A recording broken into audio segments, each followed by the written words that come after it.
Is your business struggling for sales? My name's Alasdair Cunningham. I'm an entrepreneur, I'm a businessman, and I am very proud to say I am a very, very good salesman. If you've not already, get subscribed, turn on notifications, that way you'll never miss an upload. And we're going to talk about sales and selling today. I know, it's a dirty word, I know. Half of you have just cringed and probably just gone into your shells. I don't know why. Why do people get so defensive and so like, ugh? Why do they put the guard up when the minute you say selling to somebody? Like in business, if you cannot sell, you will never make any money. Unless you're one of them few businesses that happens to have lucked onto a product and lucked onto a service and people just come to you, that's fine. But you still at some point going to have to be able to sell because people will stop coming eventually and then you're going to have to sell to them.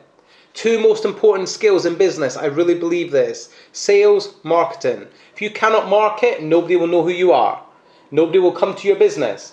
And the few people that might come to your business, if you cannot sell, you've got about as much chance of closing them as I have of winning the lottery. It ain't going to happen. Right? The reality is, if you cannot market, you will be out of business. If you cannot sell, you will be out of business. 9 out of 10 businesses fail in the first year because of poor cash flow. The reason they have poor cash flow is because they spend too much money. They go out and they invest in all the wrong stuff when they start in businesses. Fancy offices, fancy camera equipment, fancy cars, fancy desks, fancy computers.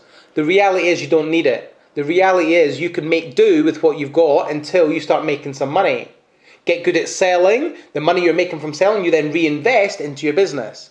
But my point being, the reason businesses go under in the first year is because they spend too much money and they don't sell enough. Get good at selling, you'll start making some good money. Okay, so what I'm going to talk about in this week's show, I'm going to talk about how to get rid of that negativity around selling and sales. Selling is good.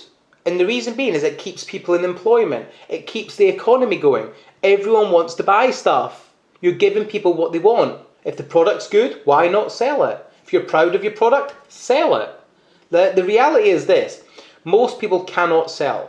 And the reason they don't like selling is because they cannot sell and they've not put in the right structure or the right teachings in place to do it effectively.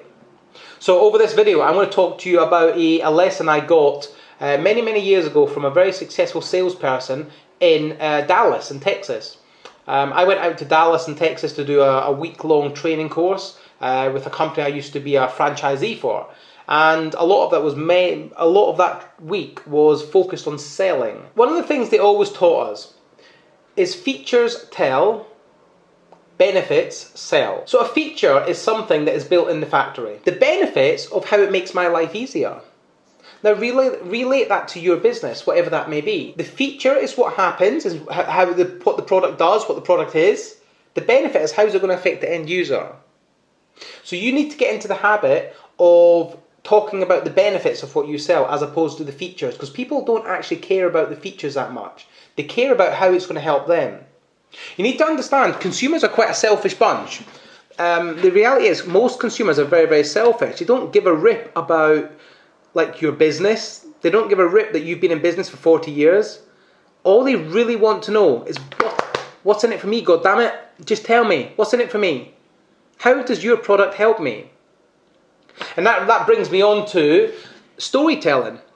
If you can relay your product into a story where you've helped somebody or you've delivered something or you've done X, and then you can tell that new potential client a story of how your product has helped somebody else, you're made. Remember this, facts tell, stories with the facts sell. And just for clarity on this, the stories must be true. So let me tell you an example about Chris. So Chris is a British investor who lives in Hong Kong. He's lived there for 15 years. He has no plans on coming home anytime soon. He's a very successful investment banker out there. Now, he is looking to invest his salary and his hard-earned savings into property in the UK. And he was looking for a partner to do that with or to do that through. So Chris found me on Facebook, he messaged me, we had a Skype call, I found out what he needed, and I said, look, we can help you with that, no problem.